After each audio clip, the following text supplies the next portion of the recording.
Hello दोस्तों, स्वागत है आप सबका हमारे यूट्यूब चैनल माइनिंग सेशन में। देखिए दोस्तों, आज मैं आप लोग के लिए जो वैकेंसी का अपडेट लेकर के आया हूँ वो एनएलसी की तरफ से लेकर के आया हूँ, जो कि ये जूनियर ओवरमैन और माइनिंग सरदार के लिए निकाला गया है। तो जितने भी कैंडिडेट हैं जिन्होंने ओवरमैन सर्टिफिकेट और माइनिंग सरदार सर्टिफिकेट डीजीएमएस से प्राप्त किया है और डिप्लोमा किया हुआ है, तो उन सभी के लिए वैकेंसी होने वाला है। तो चलिए वीडियो को शुरू करते हैं और देखते हैं जी कि इसमें क्या क्या रिक्वायरमेंट रखी गई है और फिर इसका सैलरी वगैरह क्या होने वाला है। तो वो आप देख सकते हैं यहाँ पे कि जैसे कि आप लोग को मैं बता दूं जो कि जूनियर ओवरमैन का जो वैकेंसी निकाला गया वो एज ए ट्रेनिंग के रूप में निकाला गया है, जिसका पे स्केल जो होने वाला है वो 31,000 से लेकर के आप लोग का 1 लाख के बीच रहने वाला है और ये S1 ग्रेड का है। और इसका जो प्रोजेक्ट है वो तमिलनाडु में चलता है। एनएलसी का जो प्रोजेक्ट है वो तमिलनाडु में चलता है, तो आप लोग का जो जॉब लोकेशन भी होने वाला है वो तमिलनाडु ही होने वाला है। और यहाँ पे नंबर ऑफ वैकेंसीज आप देख सकते हैं जी कि जूनियर ओवरमैन का जो वैकेंसी है वो 69 है, जिसमें जनरल का 31, EWS का 6, OBC का 18, SC का 13 एंड ST का 1 है।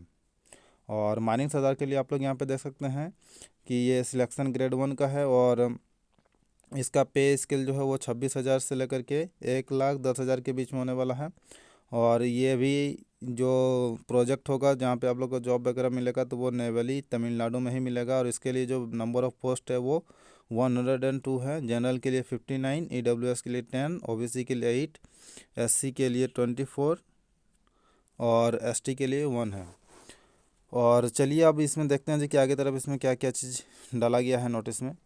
तो देखिए, सबसे पहले यहाँ पे डाला गया है एजुकेशनल क्वालिफिकेशन। तो जूनियर ओवरमैन के लिए जो एजुकेशनल क्वालिफिकेशन डाला गया है वो है डिप्लोमा इन माइनिंग और माइनिंग इंजीनियरिंग और other equivalent qualification approved in that behalf by the central government.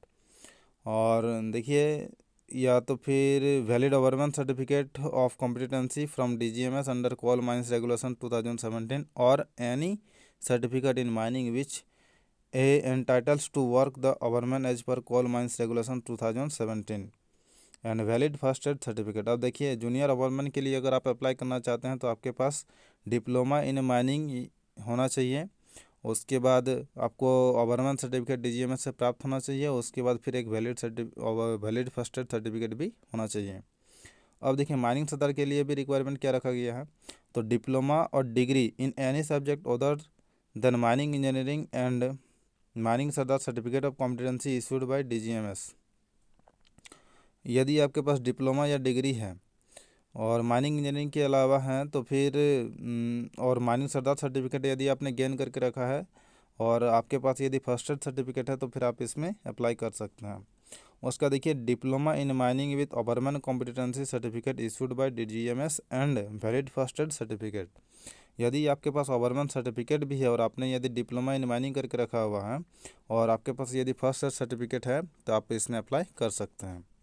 लेकिन अब देखिए, मैं आप लोग को एक चीज़ बताता हूँ कि यहाँ पे साफ साफ नोट करके देखिए, यहाँ पे लिखा हुआ है candidates applying against the vacancies notified in a particular state should have proficiency in the specified local या regional language that is Tamil.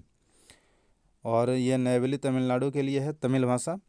In support of local या regional language proficiency candidates are required to produce SSLC या फिर 10th standard या फिर matriculation certificate as a proof of having medium of study in local language. मतलब देखिए, यहाँ पे साफ साफ लिखा हुआ है कि आप लोग का 10th क्लास का सर्टिफिकेट में आप लोग को लोकल लैंग्वेज आप लोग के एक सब्जेक्ट के रूप में होना चाहिए, तभी आप इस वैकेंसी को अप्लाई कर सकते हैं। मतलब यहाँ पे आपको तमिल भाषा, यानी जैसे कि आप लोग को पता है जी कि तमिलनाडु में तमिल भाषा का कितना महत्व दिया जाता है, तो यहाँ पर भी वैसे ही कैंडिडेट को लिया जाएगा जिनका लोकल लैंग्वेज या फिर रीजनल लैंग्वेज तमिल है, और वे लोग यहाँ पे अप्लाई कर सकते हैं जिसका 10th क्लास में एक सब्जेक्ट वहाँ का लोकल लैंग्वेज है। तो जितने भी अदर स्टेट के या फिर जिनको भी तमिल एक सब्जेक्ट नहीं है तो वे लोग यहाँ पे अप्लाई से वंचित रह जाएंगे। तो इससे आगे आप देखिए, इससे अच्छा जी कि जो लोग तमिलनाडु के हैं वही लोग ये वीडियो को देखेंगे और बाकी अदर वाले इस वीडियो को ना ही देखें तो बढ़िया है।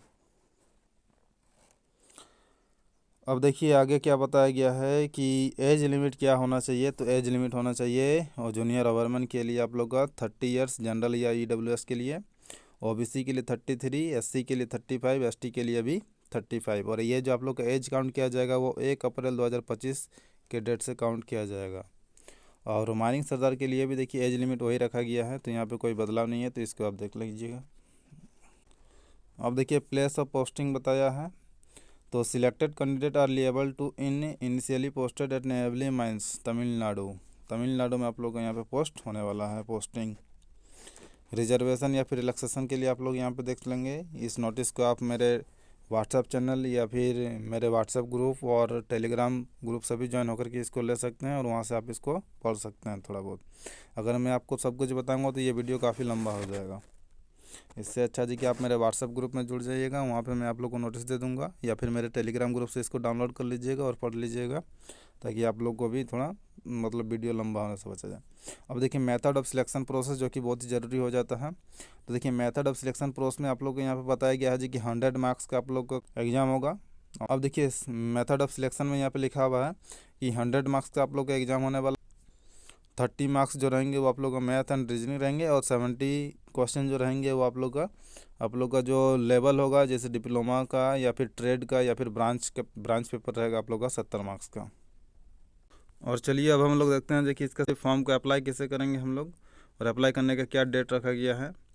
तो आप लोग यहाँ पे देख सकते हैं, online application portal of for registration will be active from 10 hours on 15 April 2025 to 17 hours on 14 मई 2025। मतलब इसका वैकेंसी के लिए आप लोग को अभी इसमें अप्लाइंग स्टार्ट नहीं हुआ है। इसका जो अप्लाई होगा वो 15 अप्रैल से स्टार्ट होगा और चलेगा 14 मई तक। और देखिए यहाँ पे फ़ी वगैरह क्या रखा गया है। तो जूनियर ओबरमैन के लिए जो फ़ी रखा गया है वो जनरल EWS और OBC के लिए रखा गया है 595 रुपया, और SC ST के लिए रखा गया है 295 रुपया। वहीं माइनिंग सरदार का जो वैकेंसी है उसके लिए रखा गया है जनरल EWS और OBC के लिए 486 रुपये और SC ST के लिए 236 रुपये। और देखिए ये सब डॉक्यूमेंट्स आप यहाँ पे अपना मतलब कलेक्ट कर लेंगे, उसके बाद ही अप्लाई करेंगे। यदि आपके पास है तो फिर अप्लाई करेंगे। और किस साइज में आप लोग यहाँ पे अपलोड करना है वो अभी देखिए यहाँ पे बताया गया है, तो इसको अभी ध्यान में रखेंगे।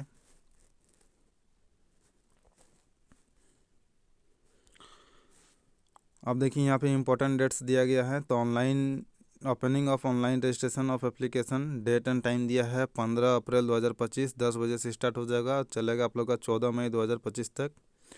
Last date of online payment भी रखा गया है 14 मई 2025, लेकिन उस दिन आप रात के करीब 11 बजे तक ऑनलाइन अप्लाई कर मतलब पेमेंट कर सकते हैं। तो चलिए ये देखें आप लोग, NLC की तरफ से जो वैकेंसी निकाला गया है वो तमिलनाडु लोकल मतलब इसमें तमिल भाषा लोकल लैंग्वेज जो होता है वो कंपलसरी कर दिया है। तो एक तरीके से ये तमिलनाडु के लिए वैकेंसी रह गया है। तो चलिए इसी तरह को और भी अपडेट मिलते रहेगा आप लोग को।